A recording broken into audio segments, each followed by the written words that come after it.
How to change the lock screen picture in Windows. First of all, what you have to do is simply right click on your desktop.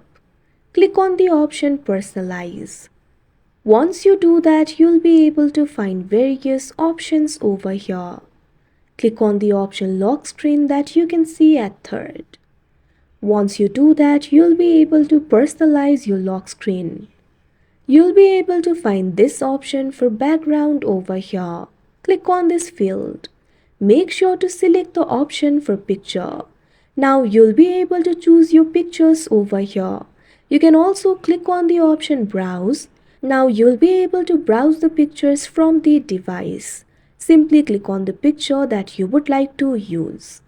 Once you do that, this picture will be selected. You can simply close it. Now your lock screen picture has been changed. Like this, you can change the lock screen picture in Windows. That's it for this video. Thank you for watching.